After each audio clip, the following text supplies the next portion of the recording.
Yeah, essentially. Obviously, we're here now at a rugby pitch, and this is sort of how everything come about, how I started running, how I started lifting weights, how I started community. You know, that all come through rugby. Like, rugby is my background. Rugby is, or was, my why to everything. Like, I wanted to be a pro rugby player back in the day when I first started, in playing rugby from the age of 4 until I was like 22. So that was like a long time playing sport. That was a long time running. I've been like not going on a run for a while, but I've been getting K's in the leg since I was 4.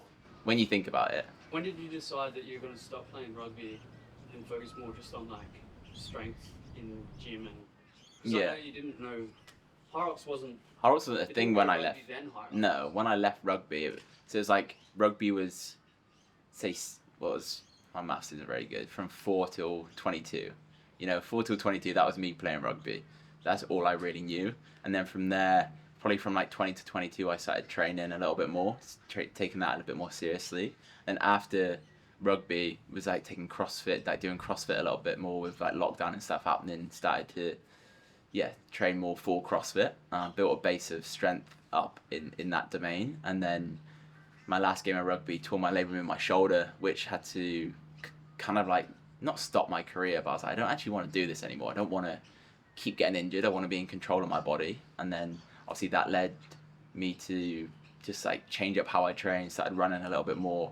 And then when I moved to Australia was when I kind of got into the HYROX space pretty early on, and then started training for HYROX, coming up to like nearly 2 years now, but probably the last year, like specifically.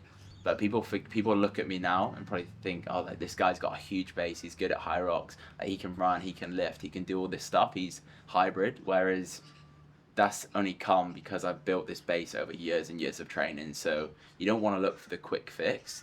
Do what you really enjoy and do what you love doing. And then over time that'll compound, and then you can transition it into different things. Like after HYROX, maybe I want to do a triathlon, maybe I want to try and learn how to swim, buy a bike again and ride. It's just go through different phases to allow you to do a more variety of fitness, which is what I like to do. But right now, I want to become the best HYROX athlete I can possibly be. And I feel like I'm in the best position possible right now. Like, I've invested so much time and energy into being the shape and the fitness I've got right now. And I can't wait to, obviously in like 3 weeks time, put it to the test. But it's cool being back here where it all started. I've got one focus, is to get my sub 60 in HYROX. And we're going to roll into a gym session at HPC, so it's going to be good to go there, test out the sleds, test out all the official equipment at James Newbury's gym, and just see where I'm at. How you feeling, mate? Mate, I'm feeling good, just lacing up the runners. We're going to rip in with the crew, change the plan. We're going to do a HYROX workout at the HPC in the Gold Coast, which is James Newbury's gym. So yeah, the run's going to be moved to tomorrow now. And you know what? You're meant to enjoy the journey, and I can't miss out training with 8 friends, so we're gonna get stuck into it. Start, 5 people in the sandbag. 4 people in the sandbag to start. And then when we do our sandbag lunges with a group of 5, just go to the ends and get 3 across the middle. So 2 ends and 3 in the middle. Yep. So everyone can fit at the same time. And then for wall balls, girls use the inside targets because you'll have room with the cross beam. Which type of lift? Mate, turf. Is that as good as the footy field? Pardon? Is that as good as the footy field or not? What? Yeah. What? English? Is that as good as the footy field? Better, bro. Watch me glide on this thing. No, it's actually, I should have done this way before, like using the actual turf. It's gonna make a big difference. Like, Yeah, not that bent out fucking Not Toro the Toro turf. turf. That's concrete. This is real turf. Toro turf's concrete. Should we keep this on for you? What's new? Oh, he's taking his shirt off before the start of the workout. It's hot in here. In the Gold Coast Performance Centre.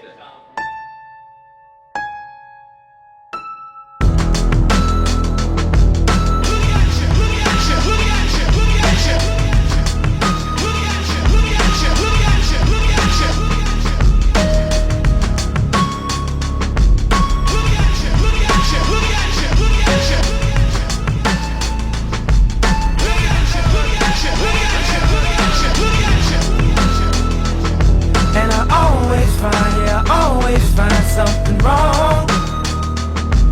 You've been putting up with my just way too long.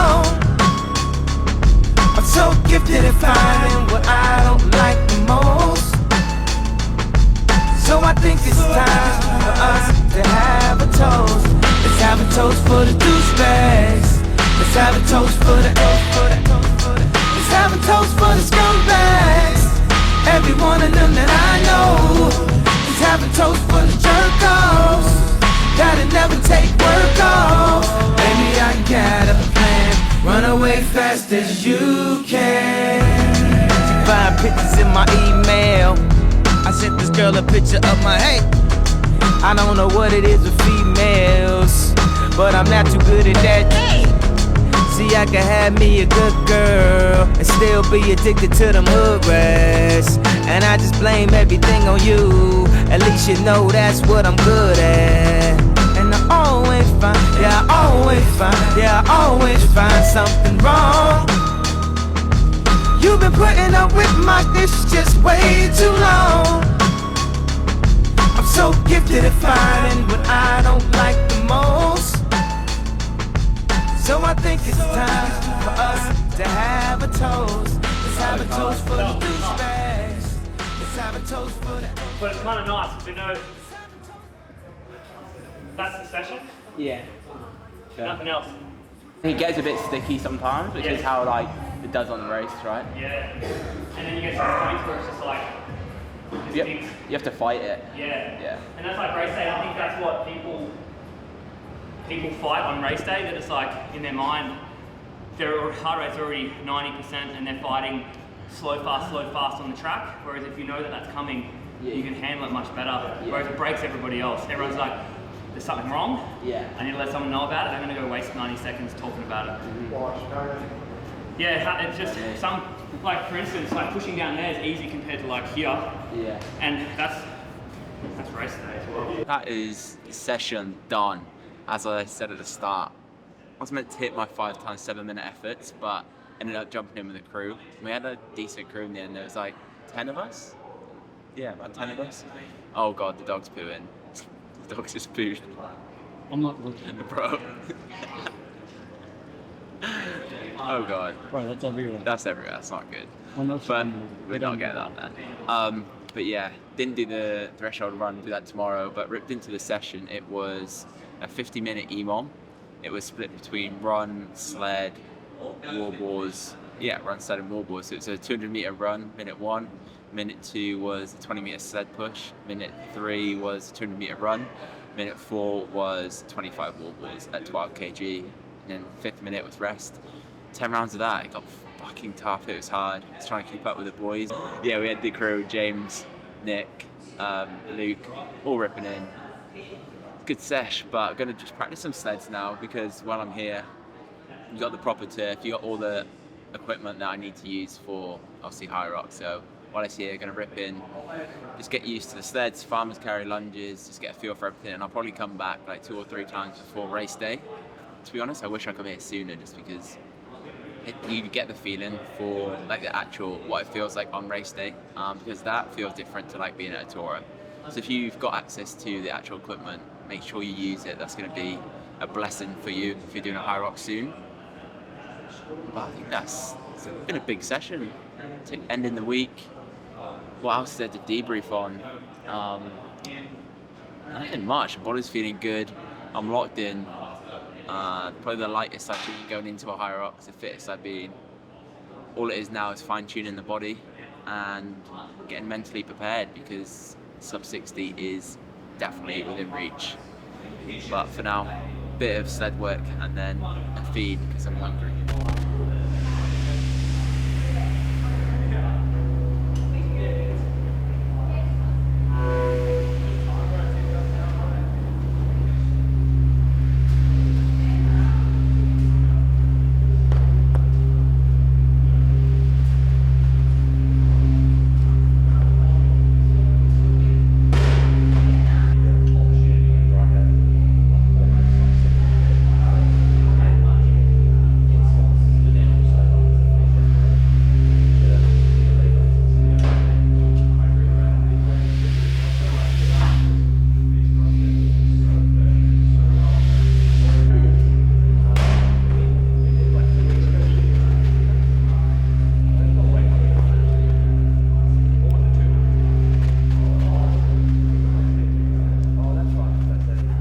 So we tried out the sleds. You saw me doing the sled pull, and that's the first time I've actually used the official like race weight and rope before a race day. So now we're 3 weeks out, and yeah, obviously it feels different, but it's how it feels on race day. So I'm so glad that I come up here, but I wish I come up here sooner, like I said before, to get some more practice in.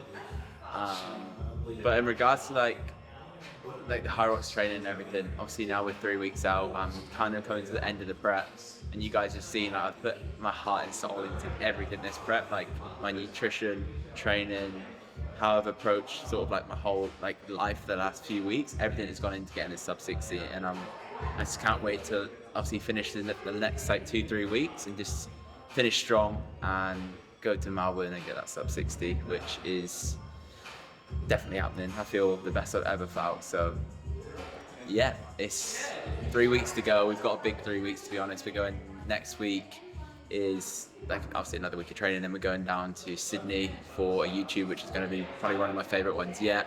And then from there we've got 1 week to go, and it'll be Melbourne prep. It's exciting, mate. It's just fun, and if you're not enjoying it, you're not doing it right. So I'm glad I jumped in with a session with the crew and done the EMOM, because I had all intentions to do my 7-minute threshold. I'm glad I didn't, but I will make sure that I do it tomorrow, so hold me accountable. But we're going to wrap it up. I'm going to get some more practice in, get some food in me, because I'm wasting away, and then head back down to Burleigh, ready for Movember event tomorrow with Benji. See you episode 9.